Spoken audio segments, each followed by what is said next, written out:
You know it's this. Take a perk and a talk of that shit. Money swallowing like sis. Did it perfect in the kid. Got a billion who sang on my head. Look up the better put on the road I just spent.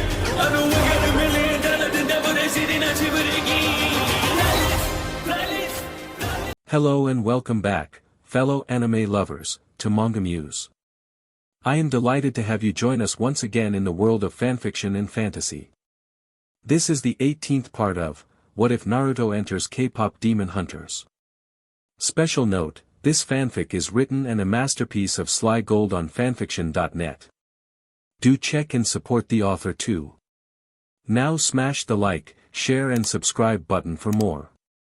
Also press the bell icon so that you never miss such great parts. Thanks for the introduction. Now let's dive into the world. Sasuke didn't have time to breathe.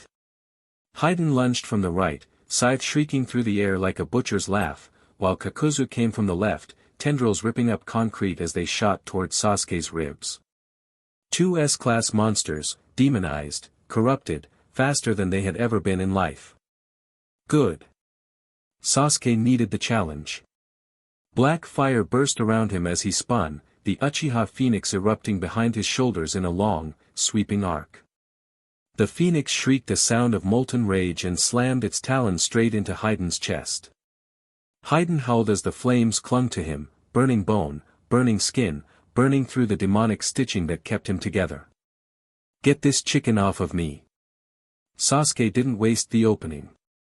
He twisted, lightning racing up his arm, and slammed a heel into Kakuzu's jaw.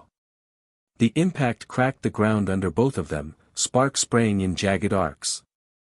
Kakuzu recovered instantly, teeth bared, darkness swirling in the mouths of his stolen masks. You're quicker than last time. Sasuke flicked BLD off his knuckles and didn't bother responding. He was already moving, sliding under a volley of tendrils, spinning past a blast of ghost fire, and igniting a ring of black flame that forced Kakuzu to step back. The phoenix spread its wings again. Haiden was still screaming. The fire clung to him like tar, eating through his skin, crawling over his side as he tried to shake it off. And Sasuke didn't give him a breath. With a flick of his wrist he summoned Myra's embrace, the flame shape coiling into existence above him, forming the twin-headed dragon Rumi once teased him for copying. Two heads, two jaws of pure inferno, swirling together like they were made from Myra's own stubborn warmth. Haiden's eyes widened. Oh come on. The dragons dropped. They slammed into Haiden's body, twirling around him in spirals, their twin maws snapping shut as they dragged him across the pavement. Haiden's screams were swallowed by the firestorm as Myra's embrace flung him into a collapsing wall and detonated. Sasuke didn't even watch him hit. Kakuzu came again, faster this time, tendrils weaving into spears, lightning bursting from his masks, water slicing forward in blade-thin arcs. Sasuke countered with instinct alone. Fire met lightning and shattered it. Shadow met wind and redirected it. Water met water, his own, but Sasuke controlled the current, twisting the stream back toward Kakuzu so sharply it lanced through one of Kakuzu's masks, blowing it apart. Kakuzu staggered.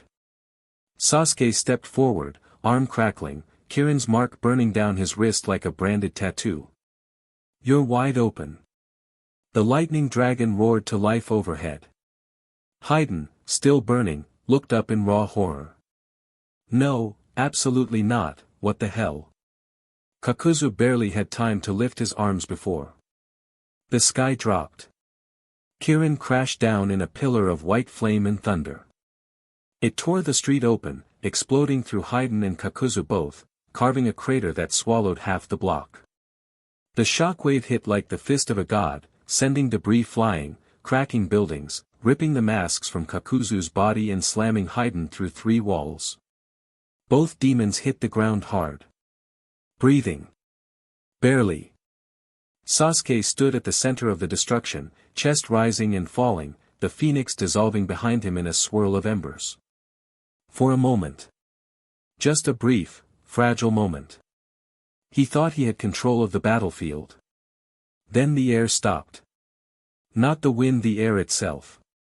Like the world forgot how to breathe. Sasuke went still. Kakuzu's remaining masks twitched. Haydn lifted his head, blinking in confusion. And then it hit. The scream. Naruto's scream. The scream that tore heaven open. The scream that broke Sasuke before the sound even reached him. His heart stuttered. His knees bent.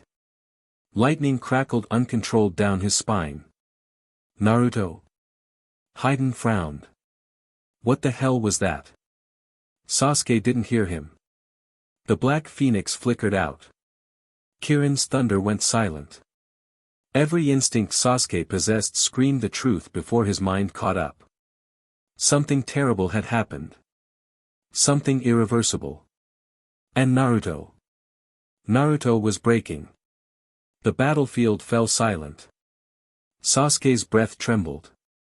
No, he whispered, voice cracking. Then he ran. Faster than lightning. Faster than fear. Faster than he had ever moved in his life. Because he knew. Something was dying. And Naruto's rage was about to change the world. Sasuke didn't wait for Haydn to get up again. The moment the scream rattled the distant sky, that awful, soul-splitting sound that felt like someone tearing the world down the middle, Sasuke knew something had gone wrong. Horribly wrong. His heart lurched, his breath locked, but he forced himself not to freeze. Haydn groaned and tried to drag himself out of the rubble. Sasuke moved. One smooth step. One breath. One snap of his wrist. His blade slid through Haydn's throat with a quiet, merciless glide. The demonic body jerked once, then began to crumble into ash, dissolving under the weight of the corrupted flame stuck to his bones. Haydn never got to scream again. Kakuzu snarled, dragging 3 half-destroyed masks back toward him, black tendrils twitching in panic as the ground trembled again with Naruto's grief. Sasuke didn't waste time. He rushed him, lightning snarling down his blade, and cut straight through Kakuzu's chest. The body convulsed. Then it scattered into dust, masks crumbling into nothing, the ashes carried away by the rising wind. Silence returned to the shattered street. But not peace. Never peace. Because the scream came again. Not with sound this time, but with force, like air collapsing inward on itself, like the universe forgetting how to be whole. Sasuke staggered, gripping a broken street light just to stay upright. Mira. Her voice, her scream tore through the battlefield like a knife. Not fear. Pain. A kind of pain he had only heard once before, long ago, when Itachi had been taken from him. Sasuke didn't think. He didn't question. He didn't weigh choices. He ran. Lightning exploded down his spine. His resonance lit the air in sharp blue arcs. He reached upward, fingers slicing through the storm overhead. Kirin. The sky answered instantly. The lightning dragon uncoiled from the clouds, vast, bright, furious, and dipped its massive head toward him like a loyal steed. Sasuke leapt onto its neck without hesitation, grabbing the horn between its eyes as it launched into the air. Mira, I'm coming, he whispered, the wind tearing the words apart. Another scream echoed. Closer. Breaking. Mira's voice again, raw, trembling, terrified, and Sasuke's chest squeezed so hard he couldn't breathe. He tightened his grip. Hold on. I'm coming. The dragon accelerated, ripping through ruined smoke columns, zigzagging between collapsing rooftops, following Mira's resonance like a beacon in the dark. And for one heartbeat, Sasuke felt it. Naruto. A pressure so heavy it nearly knocked him from the sky. The storm around the dragon parted. In terror. The lightning dimmed. The very air recoiled. Naruto's grief was ripping the world apart. But Sasuke. Sasuke didn't turn toward it. He couldn't.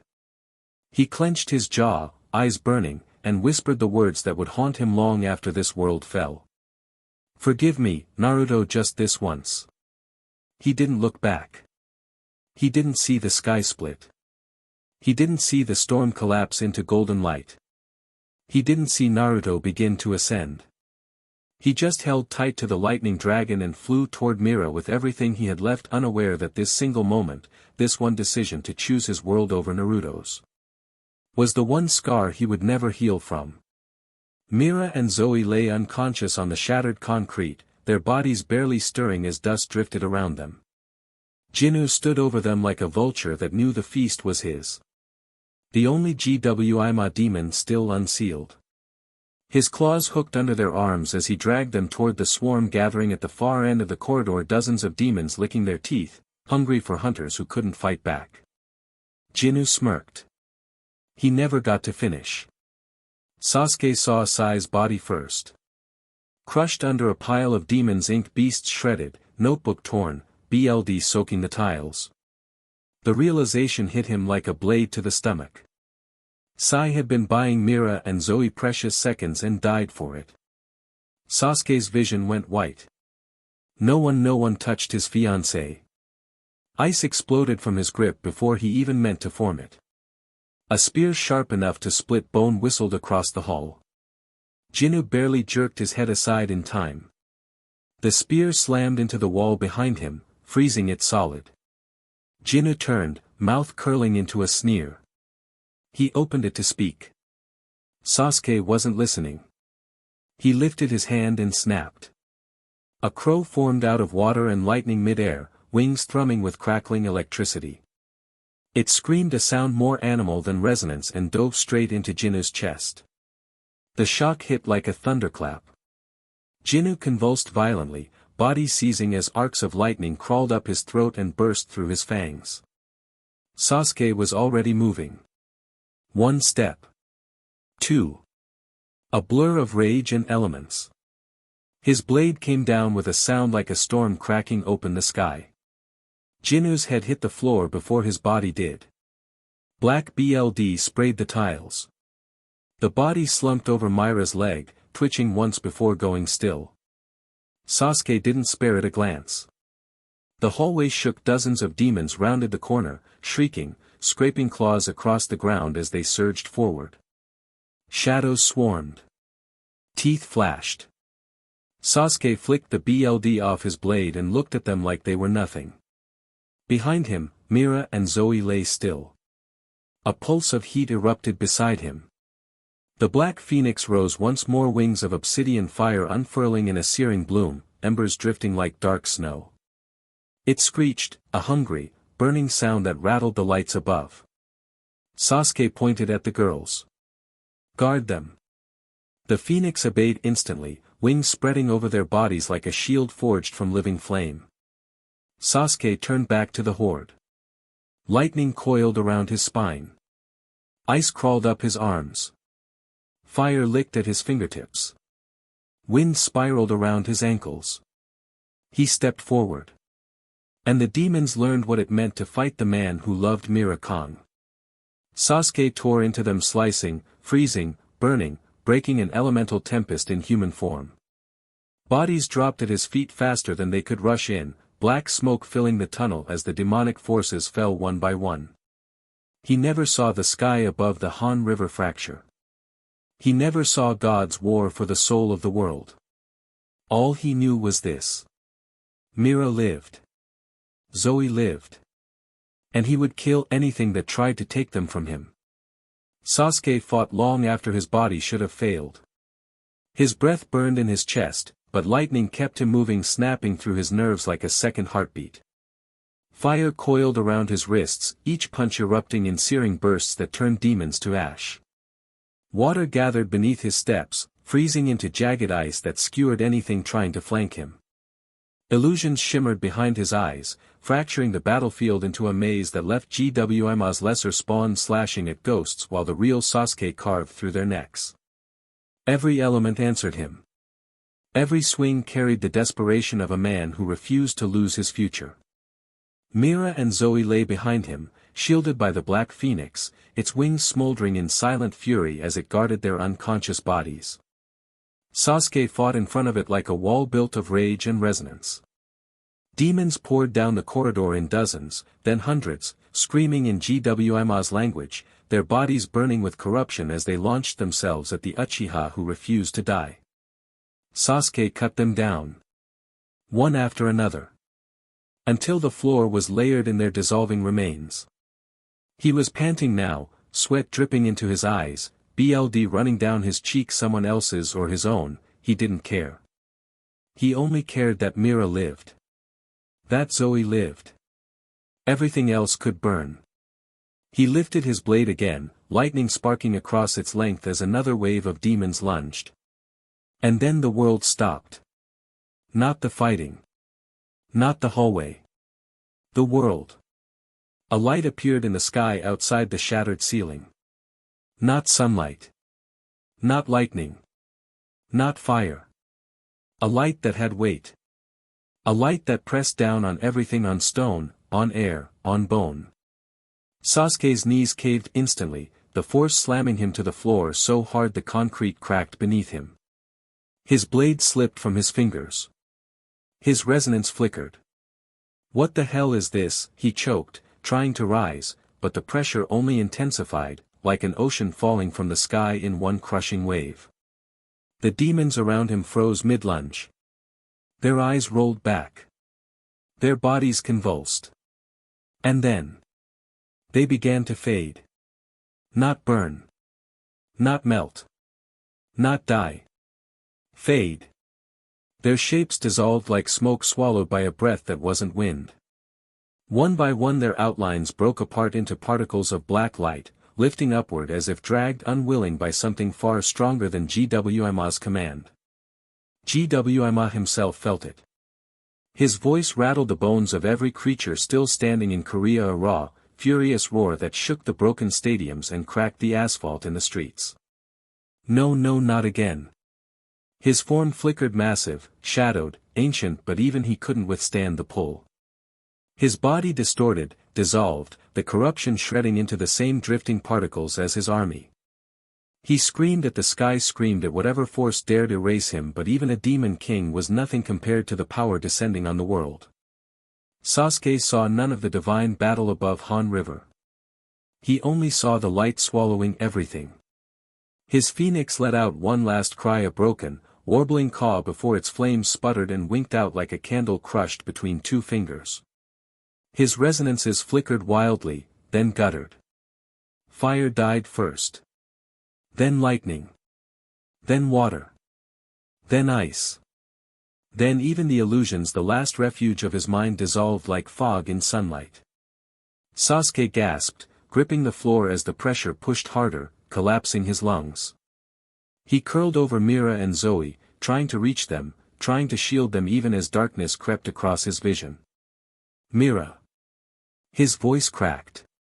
He couldn't feel the phoenix anymore. Or his resonance. Or the Han moon seal in the distance. Or GWMA's presence. Everything was disappearing. Mira, Zoe, hold on. He never finished. His body gave out under the blinding weight of the light, and Sasuke collapsed completely unconscious before he hit the ground. His last thought was a promise. I'll find you again. The light swallowed everything. The demons dissolved. The world reset. And Sasuke Uchiha fell into darkness, never realizing he had just witnessed the last breath of the world he knew. She was in her willow stance. Feet bare on broken concrete. Knees soft. Spine loose. Hands clutching her blade, fingers relaxed like the branches of a tree that could turn to spears in a heartbeat. Lee stood just at her right shoulder. Her beloved Lee. Her boyfriend. Her idiot, her rock, her other half. He breathed in time with her, every inhale steady, every exhale controlled, green training gi already torn and stained, resonance humming under his skin as it enhanced every muscle. He was glowing green, already showing why he wasn't to be trifled with. Across from them, Sasori hovered in the air like some obscene angel. Strings held him up, thousands of threads of dark and demonic residue and stolen resonance that had been twisted into something new. Wings of pure string spread from his back, glinting like spiderwebs dipped in poison. His eyes were the same as the last time she saw him. Cold. Amused. So sure that everything in front of him was just materials waiting to be carved into puppets. He no longer had his human and demon puppets. Those were gone. Naruto had smashed every one of those trophies during the failed retrieval mission months ago, scattering their remains and burning the last vestige of Sasori's pride. Sakura had watched them fall apart back then. Watched him die. Watched Naruto collapse carried away with blood on his hands and fire in his eyes. She had thought that would be the end. It was never the end. Not for hunters, the job never ended. Sasori smiled down at them now, suspended by those strings like a corpse that refused to rot. "Little tree," he drawled. "You survived our last dance. How romantic. You even brought your pet taijutsu boy with you this time." Lee bristled. "I am not a pet. I am her partner." Sakura did not respond. Her jaw was tight. Her palms were slick. This might be the only way to find the cure. The only way to ensure she would live long enough to enjoy a peaceful life. That thought pulsed at the back of her tongue like poison. It had been there since she found out the truth. Sasori's poison was still in her. It was eating her from the inside. The only reason she was standing now was because she had cheated. She slid one hand to the small injector hidden at her peach. Just a little. Just enough to keep moving. Just enough to keep Lee alive. To ensure they both survived this battle. Just enough until this is over. She shoved the needle into the vein at her wrist and pressed. Cold fire rushed through her arm. Demon blood slid into her system with a burn that she felt in her teeth. For a moment the world tilted. Black bled into the edges of her vision. Then her resonance snapped back twice as loud. Like an gut air string slapping its vase. Sakura exhaled and released her resonance like a dam bursting. Roots erupted from the ground. They burst out of the cracked street in a wild tangle, thick and brutal, tearing up asphalt like it was paper. Trees that had no right to be there forced themselves through concrete, bark glowing faintly with her resonance. Branches whipped toward Sasori in a forest of spears. Sasori laughed and danced through the air, his strings slicing her roots apart in quick, precise motions. Every movement was clean. Effortless. Ruthless. Lee did not wait for a signal. With a sonic boom he leapt off the ground, breaking the concrete underneath. He charged in a blur of motion. His resonance wrapped his legs and arms in a visible shimmer, every kick and punch landing hard enough to dent steel.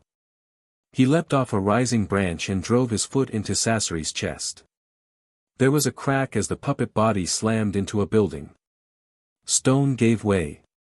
Sasori disappeared into the wall in a blooming cloud of dust. Sakura's chest heaved. She coughed once and spat blood into her hand. Not yet. Not now. She couldn't afford to be weak right now. She had to move. She swallowed and pretended she did not taste iron. More roots surged at her command, wrapping around the building, trying to crush it inward like a hand closing around a toy. Appealing, Sasori's voice sang out from the rubble. "You have grown, little hunter."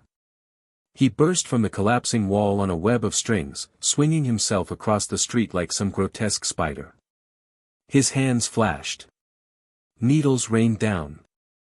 They glinted with the same sickly sheen she remembered from that night months ago when his puppets had nearly killed her and Kakashi. She raised a wall of bark. The needles buried themselves in wood instead of her skin. The wood trembled, you deaf the strength of the blow. Her resonance wasn't strong enough. Her arm shook with the strain. She needed more. Her fingers found the second injector almost without her awareness. She jammed it into the side of her neck and drove the plunger down. Cold. Fire. Hunger. Her heart stuttered, then slammed back to life twice as strong. Her veins burned. Something sharp crawled behind her eyes. The world became more clear, although it had a red tinge to it. The trees around them responded. Bark split, sap bleeding like thick tears as trunks twisted into new shapes. Branches spread in an explosion of movement, forming a dome of living wood over her and Lee. Roots stabbed upward like spikes trying to skewer Sasori from below. He laughed, even as a branch caught his side and sent splinters through his puppet frame. Demon BLD, he said. Sakura froze for half a second.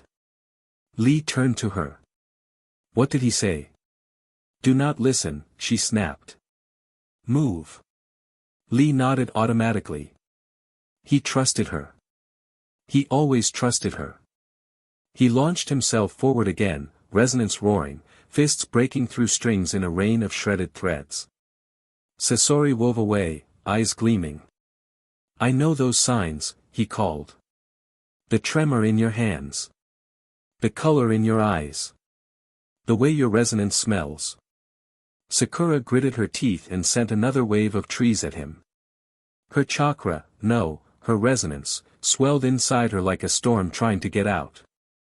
She coughed again and felt something in her chest sting. Once you were such a fragile little thing, Sasori continued. Barely survived the hunter trials. Hid behind your teammates. Ran after your teacher. Now look at you. Taking the same path as the elder Uchiha. Never good enough to stand next to the Uchiha nor the Stormbringer.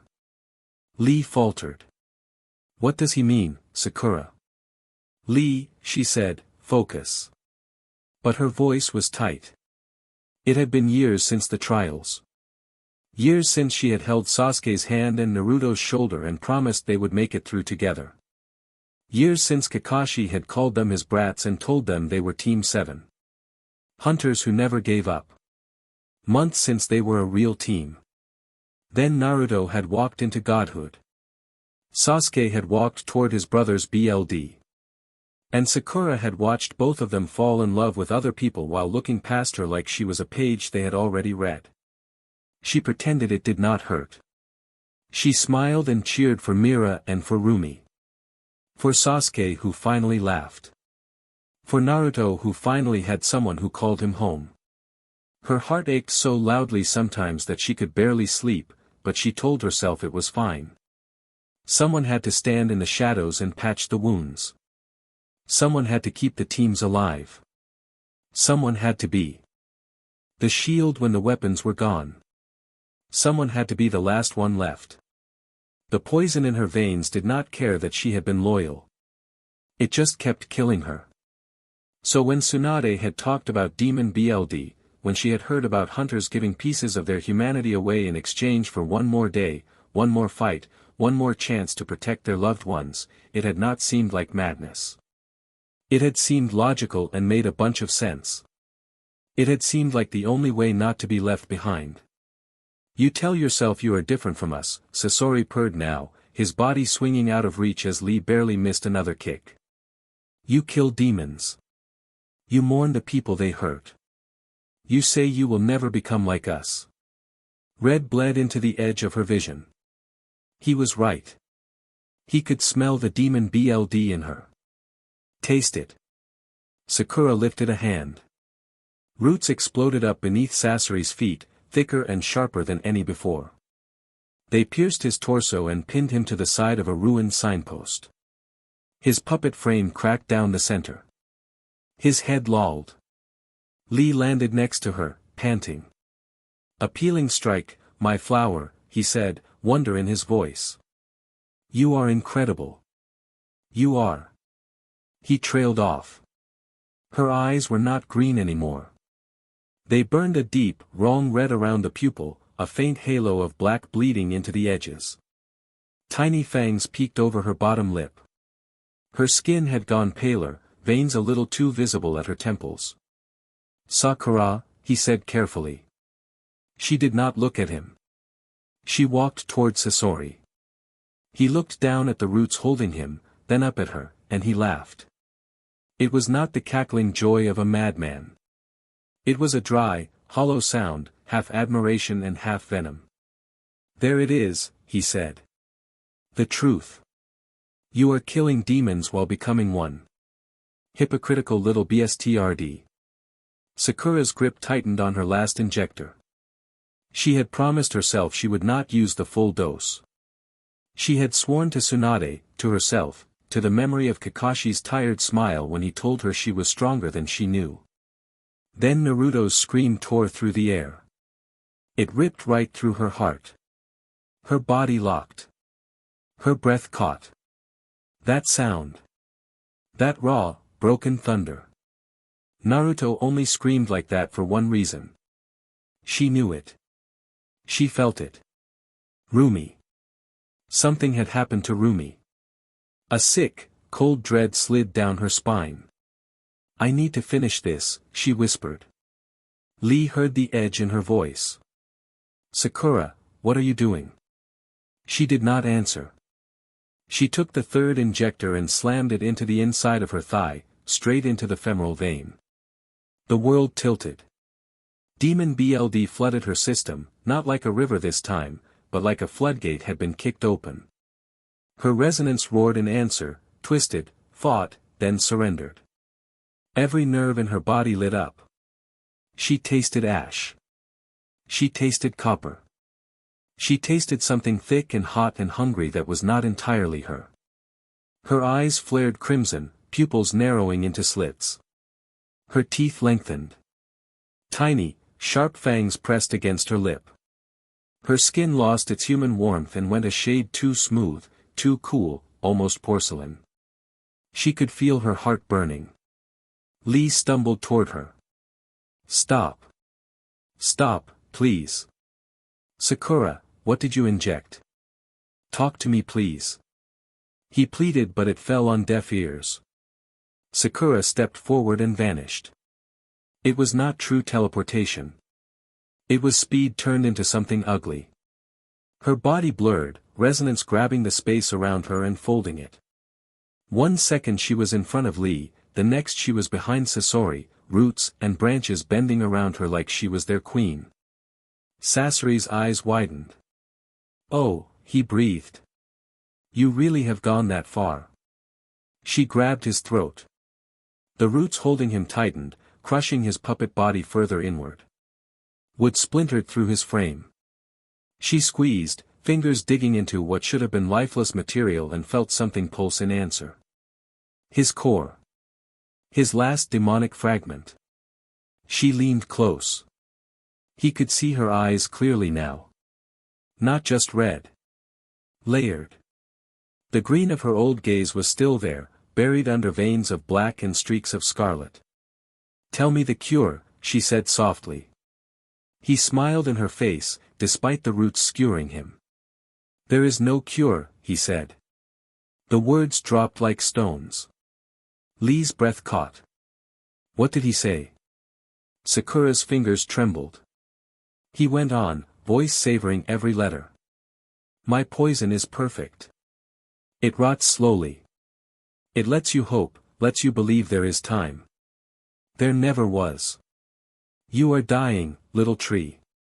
You inject demon blood and call it medicine, but you are just delaying the inevitable. He laughed again, a low, delighted sound. And while you pretend to be righteous, you are swallowing the same darkness you condemn. You say demons are monsters, yet you drink them to live. You kill their kind. You become their kind. You are no different from me. Sakura went very still. Lee stared at her, horror dawning in his eyes. Sakura. Is that true? She did not look at him. Something inside her snapped. The laughter came first. Not his. Hers. It spilled out of her throat, brittle and sharp, like glass shattering on marble. She laughed and laughed and laughed, even as tears burned at the edges of her demon-bright eyes. She had always told herself she would find a cure. That every syringe was temporary. That she would one day walk in the sun beside Naruto and Sasuke and Lee and the others without demon blood in her veins and poison in her lungs. There was no cure. Of course there was no cure. How could she ever have believed otherwise? She started to change. Hope left her body and something uglier replaced it. Her fingers clenched on Sasori's throat and claws dug into the wood there. Roots responded to her like they recognized something familiar. Bark spread under her feet. A crown of thin branches grew jagged and cruel along her shoulders, like a twisted halo made of dead willow limbs. Her mouth opened. Her teeth were not human now. They were made for tearing. Sakura. Lee whispered. He took a step toward her and felt the air around her warp, thick and cold, as if it had to push past something that hated living things. She turned her head and smiled at him. It was not her smile. I told myself I would fix it, she said, voice too smooth, too calm. I told myself I would find a way, that I had time. That I could keep up. That I was not the one left behind. I lied. She looked back at Sasori. Her resonance twisted. Roots clamped tighter around his body as she pulled him close. She could feel how fragile the frame was now. How close his core was to shattering. She could hear the faint whisper of his stolen heart. Without warning, she leaned in and bit down. Not on the puppet wood. On the core underneath. Sasori screamed. A real scream, torn from whatever soul fragment had been used to anchor him to this resurrected body. Her teeth sank in. Demon BLD surged in delight. Her resonance howled. She tasted his poison, his art, his centuries of twisted obsession, and swallowed it all. The world went dim around the edges. Lee's stomach turned. He watched the woman he loved, the woman who had held his hand and kissed his scarred knuckles and laughed at his stupid jokes, consume a demonized corpse like she had never been human at all. Sakura. His voice broke. Please. Stop. You are not this. You are not a monster. She choked down another mouthful, eyes rolling back in pleasure and horror and hunger. Sasori's laughter broke around the edges of his screaming. You see, boy, he gasped. Look at her. Look at your beloved hunter. Look at the hypocrite you share a bed with. She kills demons, but listen to how she eats me. Lee's hands shook. He set his feet. He loved her. He would die for her. He would kill for her. He would also kill her if he had to. He curled his fingers into a fist, resonance answering, flooding his muscles with power. Tears blurred his vision as he watched her skin shift, watched the last human softness harden into something sharp. I love you, he whispered under his breath, so quiet she could not hear. He raised his fighting stance, knowing what Tsunade would tell him to do. If Sakura fully lost herself, if the demon in her finished eating the girl he loved, he would have to end it. For her. For the village. For the promise they had once made as hunters to never let their comrades become the very thing they fought. Sakura kept feeding. Sasori's body broke apart, strings snapping, wood splintering, his essence pulled into her with each bite. Her aura grew heavier, darker, more monstrous. Her roots spread across the street, creeping toward Lee's boots. In the distance, Naruto's scream shook the world again. Lee flinched. He had never felt so helpless. His beloved was turning into a demon in front of him. His brother in all but name was screaming like the sky was being torn apart. The world was crumbling. And Rock Lee, the boy who had always believed sheer effort could fix anything, stood in the ruins and finally understood that some things could not be trained away. Some things could only be survived. If they were lucky. He tightened his stance, tears rolling hot down his face. Please, he whispered one last time. Sakura. Come back before I have to do this. She did not answer. For the moment, the only thing that existed for her was the taste of Sasori's soul on her tongue and the rushing roar of demon BLD in her veins. Sakura moved first. Not like a woman, not like a hunter, not like the girl who used to lag behind Naruto and Sasuke on dirt roads with dust in her hair and hope in her chest. She moved like something the forest had coughed up after choking on its dead. Her spine arched, her fingers lengthened into hooked talons, and the veins beneath her skin pulsed with a sickly glow as the demon blood surged through her like a second heart that beat only for hunger. Lee barely recognized her silhouette. Branches burst from the ground around her ankles, blooming upward in thick, twisting roots that wrapped her legs like armor. Her hair floated weightlessly, strands drifting as if caught in a current only demons could hear. Her eyes, once spring-green and bright with stubbornness, were now a storm of bleeding red threaded with black, brimming with the cold, ancient hunger of something that had finally remembered what it once was. "Sakura," Lee said again, voice trembling, body tightening into a fighting stance he had never imagined he would ever aim at her. "Please look at me. Please see me." She tilted her head, slow and predatory. Her pupils narrowed. A smile split her lips, too wide, too sharp, too hungry, and she lunged. Lee barely blocked the first strike. Her claws hit his forearm and the shock rippled all the way up to his shoulder, nearly numbing it. She was faster than before, monstrously fast, faster than anything that should have been possible for a body that had once belonged to a human girl. The trees answered her call instantly. Roots whipped across the ground like serpents, branches curved into spears, trunks uncoiled into thorned limbs that lashed at him from every direction. Lee dodged, redirecting strikes, flipping through gaps, breaking branches with his enhanced strength, but he could feel the earth itself shifting against him. This was her domain now. Her corruption had seeped into the soil, into the cracks of the ruined street, into the air itself. Every breath he took stung with the metallic taste of her venomous aura. She didn't see him. She saw prey. The moment he realized that, truly realized it, something in him cracked. Sakura came at him again, her body bending unnaturally as she launched herself forward on whipping branches that propelled her through the air. She didn't scream, didn't roar, didn't announce her attacks like she used to. She was silent. Efficient. Animalistic. Her claws sliced across his chest, ripping fabric, drawing blood. Lee staggered backward, boots dragging trenches in the earth. "Sakura, stop," he shouted, voice cracking, tears burning hot in his eyes. "It's me. It's Lee. It's your Lee. Don't do this, don't lose yourself, come back to me." She paused for a heartbeat.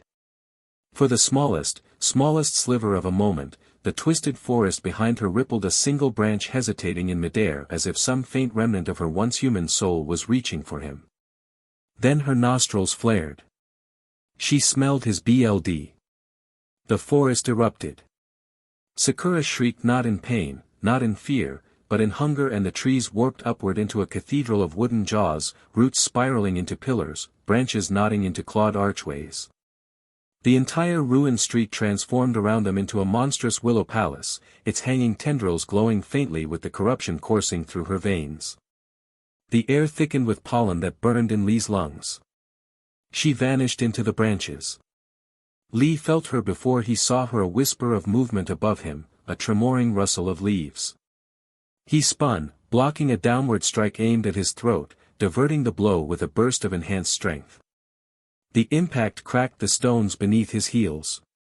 She launched away from him, climbing up the trunk of a massive corrupted willow like a creature born from its bark.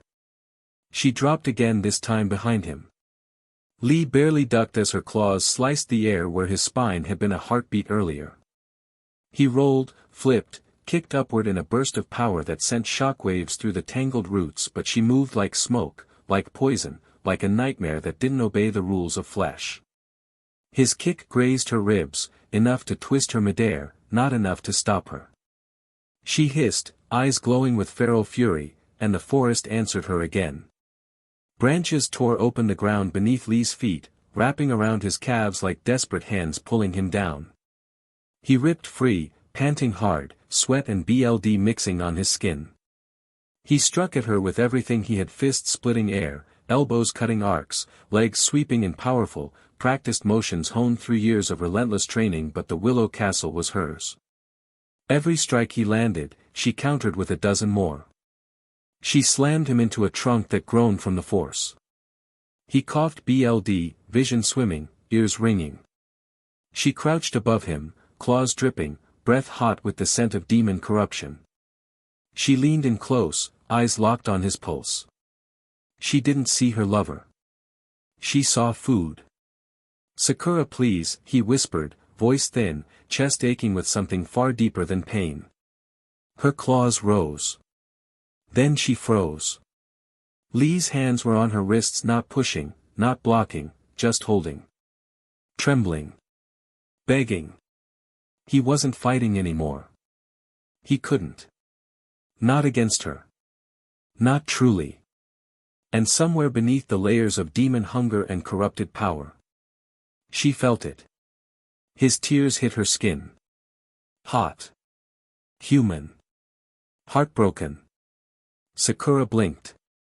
Her breath hitched. A memory flickered, Lee smiling at her with flowers in his hands, telling her she was strong, she was kind, she was worth the world. Another memory, Lee kissing her knuckles after training, whispering that he loved her even on the days she couldn't love herself. And another, Lee holding her. After Sasori's poison nearly ended her, promising he would never let her face anything alone. The forest shuddered. Her claws trembled. Her eyes still red, still demonic, filled with something that didn't belong there. Fear. She stumbled back, hands shaking violently. Her breathing turned ragged, almost panicked. She smashed her palm against her head, claws digging into her hair, as if she could rip the demon out of herself by force. "No," she rasped the first word she had spoken in minutes. "No, no, no." The trees reacted instinctively, their branches trembling, roots curling inward like a creature trying to hide its heart. The corrupted willow palace quivered around her, responding to her agony. Lee reached for her. She jerked away, horrified, shaking her head over and over. I can't see you, I can't stop, I don't want to hurt you, Lee, please." Her voice broke. The demon wasn't gone. But Sakura, the girl, the hunter, the teammate, was fighting. The forest screamed with her. Roots ripped themselves from the ground. Branches twisted and curled inward. The entire corrupted landscape folded, condensing, compressing, collapsing inward like a living thing curling around a single purpose. Sakura's body arched, back nearly breaking from the force of it. She made her choice. She let the demon consume everything except one final thought. Don't hurt him. A blinding surge of energy ripped upward. Her flesh burst into bark. Her bones splintered into roots. Her hair spilled into hanging tendrils of willow leaves.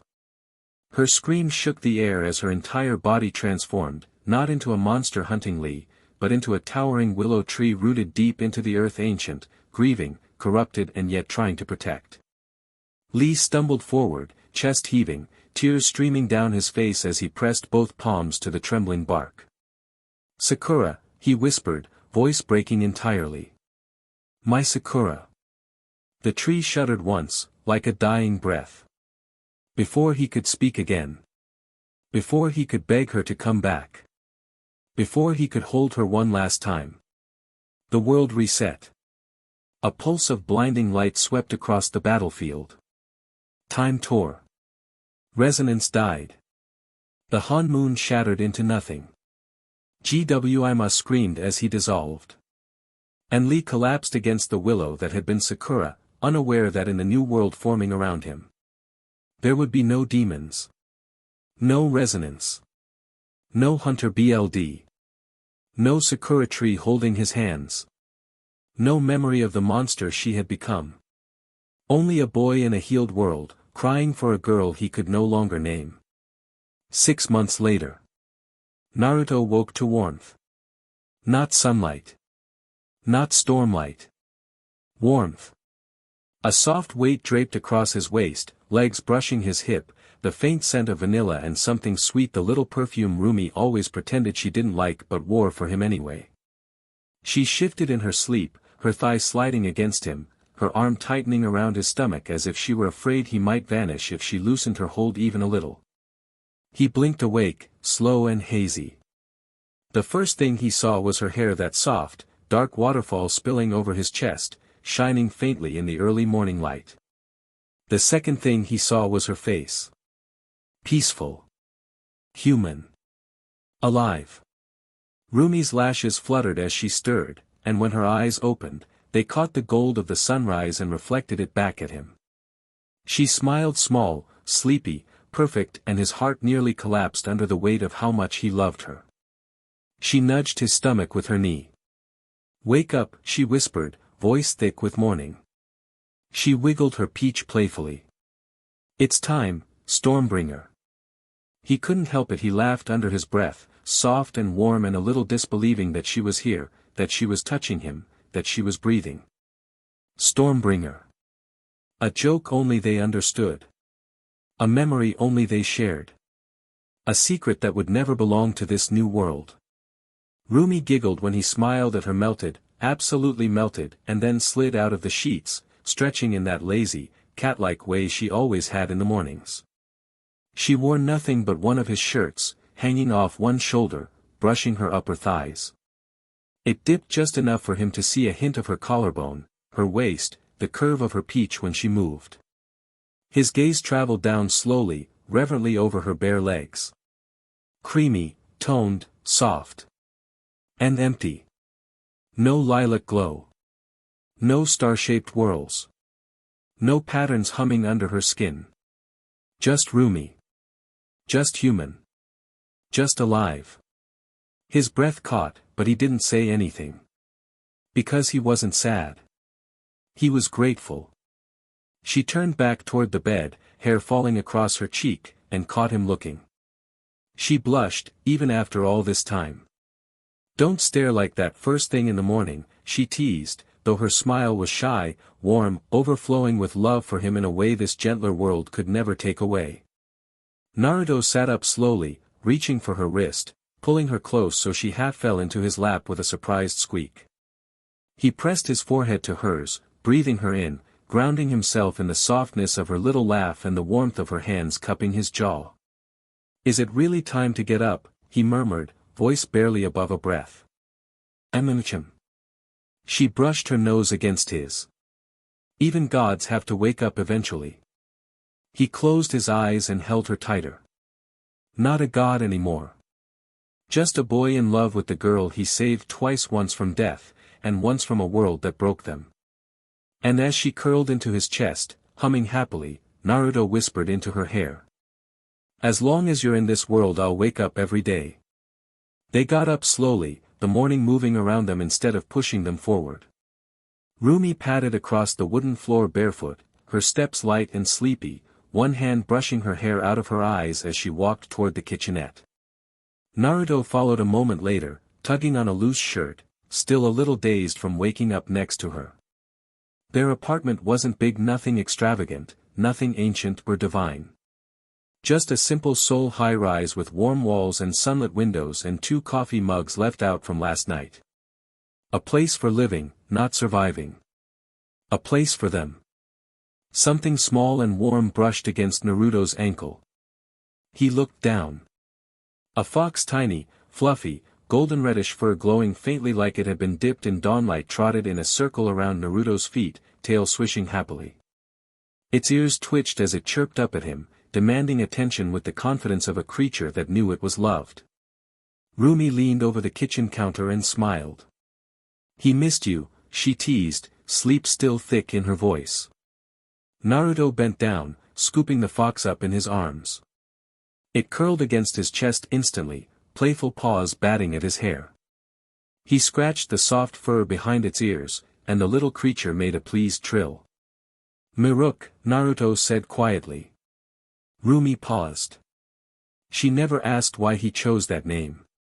She never questioned why the fox's eyes sometimes seemed a little too knowing, or why it behaved more like a guardian than a pet. She simply trusted him, trusted the memories that sat behind his eyes even if they weren't hers to carry anymore. "Miruk's hungry," Naruto said, rubbing the fox's head with gentle fingers.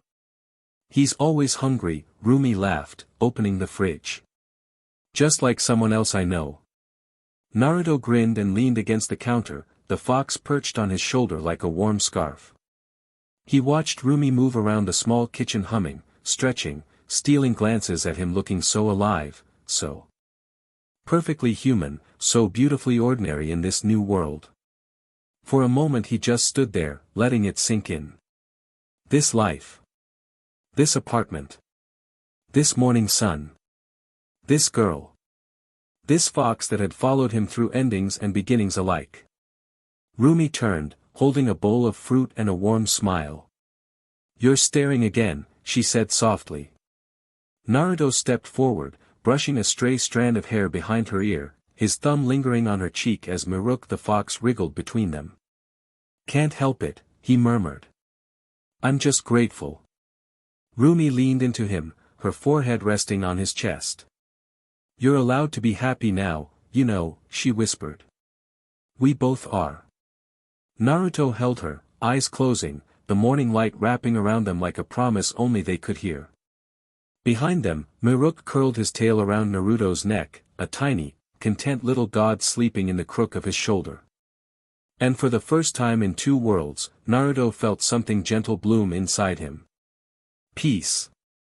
They moved through the apartment together in that slow, unhurried way couples do when mornings feel like they belong to them alone. Rumi stood at the vanity adjusting her earrings' small silver hoops that caught the light every time she tilted her head. Her hair was pinned loosely, a few strands falling in soft waves across her cheeks. Naruto watched her for a moment from the doorway, one hand still on the tie he hadn't figured out how to knot yet. Across the room, the wall held pieces of a past this world no longer remembered. Jiraiya's old scroll hung unfurled beside the bedroom door, faded, ink smudged, patched where time had tried to unravel it.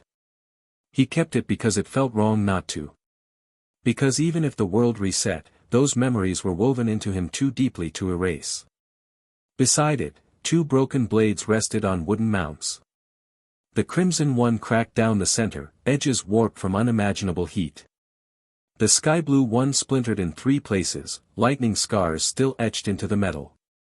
They didn't hum with power anymore. They didn't glow. They didn't remember the storms they once carried. They were just metal now. But Naruto kept them anyway. Rumi glanced at the blades as she slipped on her necklace, her expression soft, almost reverent. She always looked at those broken swords the same way, with a faint sadness, but never questions. He loved her for that. Naruto finally managed the tie well enough that it looked intentional, then crossed the room to stand behind her. In the mirror their reflections fit together naturally, like this was always supposed to be their life: living rooms, shared closets, small arguments about laundry, wedding invitations pinned to the fridge. "Ready?" she asked, smoothing down the front of his shirt.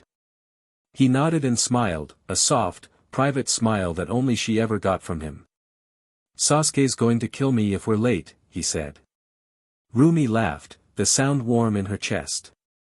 "He'll forgive you the second he sees you. He always does." "Yeah," Naruto murmured. "Guess he does." She stepped back to put on her heels, and he took a slow breath, looking around their apartment with a strange mix of familiarity and wonder. Peace still felt new to him. No Han moon hanging in the sky like a blade. No demons stalking alleyways. No BLD slick concrete. No gods whispering in his ear. No shattered worlds begging him to choose sides. Just a quiet apartment in Seoul. Just the hum of the morning heater. Just Rumi humming while she fixed her hair. Just a small fox curled up on the couch, tail wrapped around its nose. Just a wedding invitation stuck to the fridge with a magnet shaped like a dumpling. Just life. He didn't know he was staring until Rumi touched his arm. "Hey," she said softly, concern warming her eyes, "you drifted again." Naruto blinked away the haze and smiled, rubbing the back of his neck. "Just thinking." "About what?" He stepped closer, brushing a finger along her cheek. She leaned into the touch without hesitation. "About how easy everything feels," he said. "How calm. No one trying to kill us. No destinies hanging over our heads. No losing." Rumi's hand slid around his wrist, grounding him. "We earned this," she whispered. He nodded, swallowing a tightness in his chest. "Yeah. Just feels strange sometimes. Having a future with no strings attached. Rumi rose onto her toes to kiss him soft, reassuring, familiar. Then let's make sure the first thing in that future is watching Sasuke cry at his own wedding because he pretends he's not emotional. Naruto laughed, the tension loosening instantly. He's gonna deny it forever. He always does. They stood there a moment longer, her forehead resting against his chest, his chin brushing her hair. Then she pulled back and smoothed his tie one last time. Okay, she said, taking his hand. Let's go celebrate your brother. Naruto squeezed her fingers warm, small, steady and felt that quiet peace settle into him again. No honmoon. No demons. No gods. Just him. Just her. Just the life he chose to keep instead of ending the world. They walked out the door together, their fox bounding ahead with a happy chirp, as the apartment behind them rested in quiet sunlight, a shrine of memories and a promise of everything still to come. The groom's room felt like a pocket of calm tucked into the chaos of the wedding hall, clean walls, soft lighting, a wide window catching the morning sun. Naruto stepped inside just as Sasuke tugged nervously at the sleeves of his tailored suit, shoulders tense in a way almost no one else would ever notice. But Naruto noticed. Sasuke looked up. Oh, he exhaled, relief slipping into the smallest smile. Finally. Naruto grinned. I got dragged into last-minute hair emergencies. Mira stabbed Zoe with a bobby pin. Sasuke winced. That sounds accurate. They stood there for a moment, just two young men in suits, about to step into a future neither of them had quite believed they'd ever have. Naruto felt at the peace, the weightlessness of a world not choked in destiny. Just life. Just today. A polite knock came from the doorway. Bobby stepped in, tie crooked, eyes a little misty even though he tried to hide it. He clapped Sasuke's shoulder with a proud fatherly thump. You clean up well, kid, he said. Sasuke actually flushed. Thanks, Bobby. Naruto watched the moment with a warmth that spread through his chest. Sasuke had lost his parents when he was young, killed in an apartment robbery gone wrong, a case that had never been solved. Itachi vanished after the incident, never facing trial. Sasuke was raised bouncing between relatives and guardians. Bobby had taken him in during his last year of high school. Helped him get his security certifications. Got him his first job. And Mira met him because he was assigned as her security guard during a small city concert tour. The rest was history. More footsteps filled the doorway. Kakashi entered, hands in pockets, dressed surprisingly neatly for once. His gray hair still defied gravity, but he somehow made the suit look casual. Groomsmen check in, he announced lazily. Everyone breathing. No one fainting. No existential crisis. Good. Sasuke inhaled sharply. Kakashi smiled beneath the mask he didn't wear anymore, just a subtle softening of his eyes. You'll do fine, Kakashi said. I've seen you handle things far worse than a marriage ceremony. Like finals week. Naruto barked a laugh. Sasuke rolled his eyes but his shoulders relaxed. Kakashi stepped further inside and sat on the edge of the sofa. Naruto glanced at him and caught at the faint ache behind the man's eyes, the way his gaze flickered toward the small bundle of flowers pinned above the doorway. Pink orchids. Sakura's favorite. Her loss hit everyone differently in this world, a tragic ambulance accident years ago, late at night, on a rainy highway. A life cut too short. A hole never fully filled. But Lee felt it deepest. He still visited a giant willow tree in Konoha Park every week, a tree no one remembered planting, a tree even the botanists couldn't explain. He said sitting beneath it made him feel like Sakura was sitting beside him again. He brought her flowers there. Left her letters. On some days he just sat and cried, forehead pressed to the bark. Naruto swallowed softly and took a breath. He turned back to Sasuke, who was staring at the mirror like it was judging him. You're nervous, Naruto said, smiling. Sasuke scoffed under his breath. You would be too. I am, Naruto admitted. Rumi is literally down the hall screaming at Zoe about how the eyelashes are crooked. Sasuke snorted. Bobby grinned. Wedding energy. It's contagious. Kakashi stood, brushing imaginary dust off his pants. Well, he said, voice softer than usual, you're ready, Sasuke. Myra's going to be well, she's probably going to cry when she sees you. Sasuke's eyes softened at the edges. I hope so, he whispered. Naruto stepped close and straightened Sasuke's tie the same way Sasuke had done for him months ago at a charity banquet. Relax, he said quietly. Everything's going to be perfect. Sasuke nodded. Down the opposite hallway, the bridal suite burst into laughter, Mira yelling something about Rumi's hair and Zoe screaming because the raccoon ran off with a lipstick. 2 worlds. 2 rooms. 2 paths leading together at the altar. Naruto smiled softly. This world was gentle. This world was earned. And for now, this moment, this breath was enough. The ceremony felt like something lifted out of a dream. The small chapel was warm with sunset light pouring through tall windows, catching on the flowers that draped every pew, soft creams, golds, and blush pinks, Myra's favorites. Music drifted lightly, strings and piano weaving something gentle around the gathered friends. Naruto stood near the front with Rumi beside him, her hand wrapped tightly around his arm. She was stunning in her maid of honor dress, soft gold that shimmered when she moved, her hair pinned up with delicate pearls. She squeezed his arm each time she saw Sasuke nervously straighten his tie. Sasuke waited at the altar. Not the cold boy the world once made him. Not the weapon destiny had crafted. A man in love, wringing his hands, tapping his foot, glancing toward the doors every 3 seconds. Then the music changed. The room rose. And Mira walked in. Mira, fierce, sarcastic, always ready to yell, stepped down the aisle wearing a dress that looked like it was spun from dusk itself. Soft tulle, shimmering beads, sleeves like falling petals. And the moment Sasuke saw her, he forgot how to breathe. Naruto grinned as Sasuke's eyes shimmered with unshed tears. Rumi leaned into Naruto and whispered, she's so appealing. He kissed her temple. You are too. The vows were simple, funny, painfully sweet. Mira joking that Sasuke was the only man who can glare at a stranger and still look romantic doing it.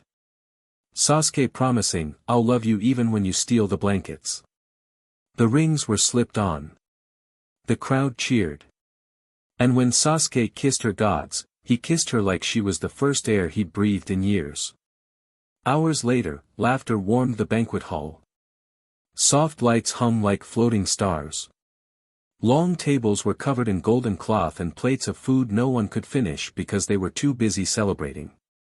Naruto sat with Rumi at their table, her head resting on his shoulder, his arm around her waist. She giggled when he kissed her cheek. Their fox little Miruk curled under the table asleep, tail wrapped around Naruto's foot. Sasuke and Mira were inseparable. He fed her tiny bites of cake. She fed him strawberries. They kept leaning their foreheads together between bites, whispering things that made the whole table blush. Zoe sat across from them talking animatedly to a shy red-headed boy with freckles and soft green eyes. He pushed up his glasses every time he talked, nervous and adorable. His name was Gaara. He didn't know why the name felt right. Zoe didn't know why she felt like she'd met him before. But they clicked instantly, 2 soft souls pulled by a thread they couldn't name. Further down the room, B performed freestyle poetry badly on purpose, making Yujito swat him with a napkin while laughing herself breathless. Next to them sat Fu, Han, Rashi, Yagura, all normal people now, chatting like old friends who didn't know they were once something much, much more. But Naruto remembered. And he carried that truth quietly, gently. Rumi rested her hand on his thigh, grounding him. You okay? She asked softly. He smiled. Yeah. Just happy. She beamed and kissed his cheek again. Good. Because we're dancing later. A gentle hush fell over the banquet hall as Naruto rose from his chair, glass in hand. Rumi touched his wrist as he stood, not stopping him, just steadying him. Celine watched from the next table, eyes soft, hands folded, proud of the man her daughter loved. Naruto took a breath. The lights above shimmered like distant stars. And he spoke. Not loudly. Not theatrically. Just truthfully. Before I say anything else, he began with a small smile, I want to share something old. Something nobody here remembers but me. A few people blinked. Sasuke tilted his head. Mira paused mid-laugh, fork hovering over her slice of cake. Naruto continued gently. It was called the Hunter's Oath. The room leaned closer without knowing why. His voice dropped into a simple, rhythmic chant, something that felt both ancient and NTMT. We are hunters. Blade strong. Killing demons with our song. Fix the world, make it bright. For our hunter's oath will still us right. No one in the room recognized the words. But something in the air shifted like an old melody carried on a breeze that no one could name anymore. Naruto smiled a little sadly. No one remembers that oath. And that's okay. You're not meant to. This world doesn't need hunters anymore. Rumi's fingers tightened around the edge of the table. Celine's chin dipped a fraction, a quiet acknowledgement, a mother recognizing the weight of something unsaid. Naruto lifted his glass higher. We're all just people now. Souls learning how to live without battlefields. Souls learning how to heal. He glanced at Mira, radiant, flushed with happiness, leaning fully into Sasuke's shoulder. And every soul, Naruto said softly, is an element. His voice warmed. Mira, you're fire. Loud, bright, impossible to ignore. You burn for the things you love, and you scorch anything that threatens them. Mira playfully rolled her eyes, but her cheeks were glowing. Naruto turned toward Sasuke, steady, tense, eyes already misting though he tried to hide it. And Sasuke, Naruto continued, you're fire too. A different kind. Not a wildfire but a hearth. Something that warms. Protects. Something people gather around in the cold. Celine smiled, hearing the truth in it. Naruto swallowed, emotion catching in his throat for a heartbeat. You two burn brightest together. He paused. Then looked right at Sasuke. His voice softened into something raw, honest. And Sasuke, you're my best friend. The hall fell completely still. Sasuke blinked, once sharply like the words hit something deep inside him. Naruto's next smile was warm enough to break anyone. I wish you both a life filled with light. With warmth. With a fire that never goes out. Because if anyone deserves that kind of happiness, it's you. Rumi's hand slipped into his. Celine wiped the corner of one eye with her thumb. Zoe sighed dreamily. Gaara looked down shyly at his drink. Mira sniffed, whispering something about how she wasn't crying. Shut up. Naruto lifted his glass. To Sasuke and Mira, he said. To a life so good it doesn't need powers or destiny or battles. Just love. The hall erupted in applause. Sasuke stood and hugged him tightly, fiercely without saying a word. And for a moment, in the middle of a reborn world, Naruto allowed himself to feel whole. The reception hall was alive. Really alive, sweaty, laughing, wine-warm, music thumping through the floorboards like a second heartbeat. Sasuke and Mira had switched from elegant newlyweds to absolute menaces on the dance floor, Mira dragging him into spins he pretended to hate and Sasuke sneaking kisses to her jaw whenever he thought no one was watching. Zoe had stolen the DJ's mic twice already. Kakashi was dancing, somehow. A slow, lazy shuffle with one hand in his pocket, the other balancing a drink, no one sure how he made it look good. Tenten and Lee were doing a ridiculous coordinated routine, Lee smiling so big his face hurt, Tenten laughing every time he dipped her too low. Shino had somehow attracted a group of guests around him as he explained the ecological impact of wedding flowers, gesturing politely with a champagne glass. Kiba and Akamaru were trying to outdance each other. Hinata and Niji swayed together, soft, elegant, like old memories moving in sync. And Naruto.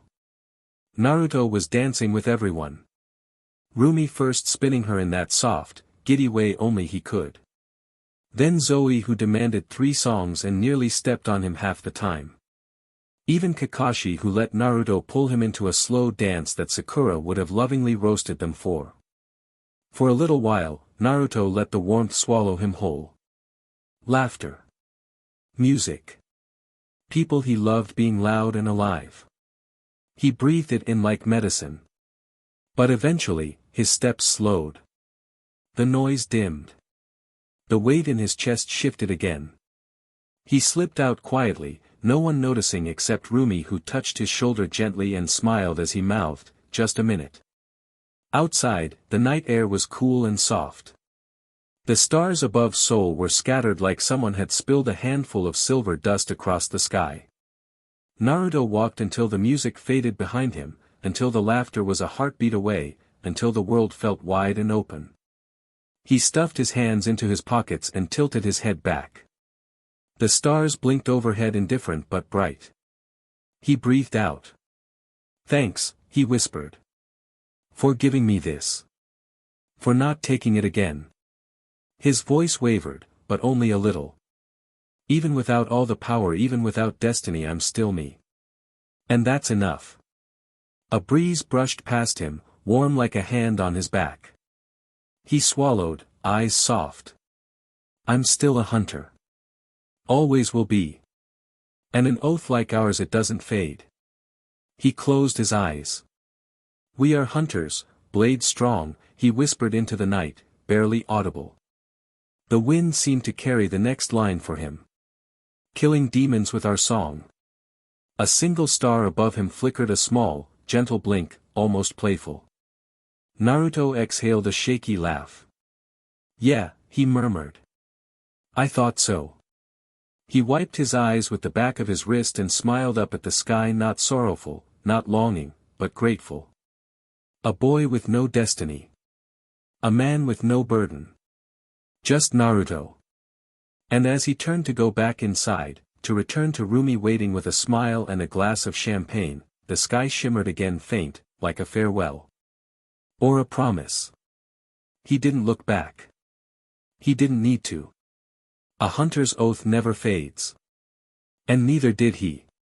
The Namikaze household was loud. Loud in the good way, in the way that meant life had finally decided to stay. Sunlight spilled through the wide kitchen windows, catching dust motes dancing in lazy spirals while the smell of toasted bread and cut fruit filled the air. The apartment was bigger now, a cozy, lived-in space decorated with warm woods, soft oranges, and souvenirs from trips they barely remembered planning. Little feet pattered across the floor. "Daddy! Daddy, look!" Minato barreled through the hallway, hair a mess of gold and brown, cheeks flushed from running, carrying a broom twice his size. He swung it like a sword, dangerously skidding past the couch and nearly taking out a lamp. Naruto swooped in, catching the broom mid-swing with reflexes no normal man should have. "Buddy," he sighed, though the smile tugging at his mouth ruined the fake scolding. "We talked about this. No batajutsu with cleaning supplies."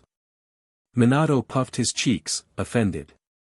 "I wasn't doing bat, whatever. I'm fighting the dust monster." Rumi laughed from the hallway, her hair tied up messily, her shirt dusted with flour from the baking project she'd abandoned twice due to parenting emergencies. "Minato," she said, hands on her peach, "the dust monster is just you throwing cereal under the couch." Again. Minato gasped, betrayed. Naruto choked on a laugh. Before either parent could intervene, a tiny blur shot through the living room, a giggling storm of black hair and bright red pajamas. Ryu. Smaller than his brother, faster than should be legal, arms outstretched as he tried to tackle Naruto around the waist. Papa. Naruto bent down just in time, scooping him up and tossing him skyward in an easy arc before catching him again. Ryu squealed in delight, gripping Naruto's cheeks with sticky hands. Papa, you said pancakes today, pancakes today, pancakes today, pancakes today. Rumi sighed, amused and already reaching for wet wipes. You're getting syrup everywhere just talking. Naruto kissed Ryu's messy forehead. Calm down, little storm. The words slipped out with a fondness that made Rumi's heart clench. She crossed the room, brushing her fingers along Naruto's arm, a small reminder that she saw everything behind his eyes even when no one else could. You okay? She whispered softly. He nodded with a gentle smile, gazing at the two little kids who were now wrestling over a stuffed fox on the carpet. Yeah, he said quietly. Better than okay. He didn't mention the dreams. The echoes. The memories of a world shattered and rebuilt, one he let himself forget on purpose even while pieces still flickered at the edges of his sleep. You couldn't see storms in this world anymore. No exploding rivers. No divine lightning. No whispered destinies. But you could see their shadows in the way Minato stomped across puddles like he owned the water, or the way Ryu's laughter sometimes made the lights flicker for half a second before stabilizing again. Small things. Harmless things. Echoes of gods long gone. Naruto didn't mind. Rumi didn't either. She leaned into his shoulder, watching their sons argue passionately about whose turn it was to be the fox spirit, even though neither of them knew why that game always felt sacred.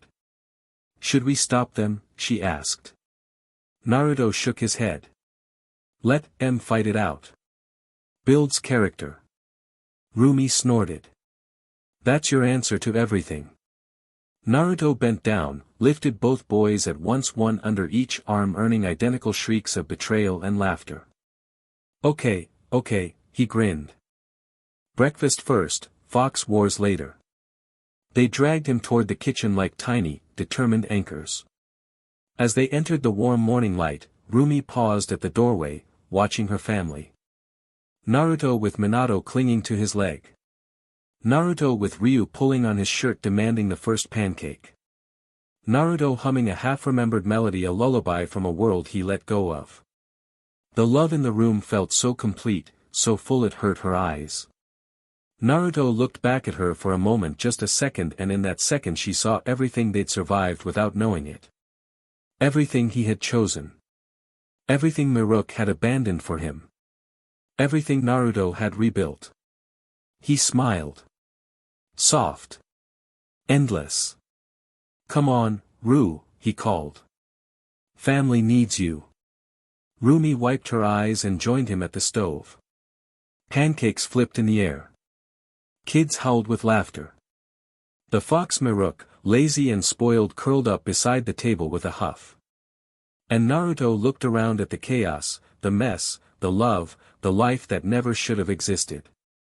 And knew that if the world asked him again, he would break it 1,000 times.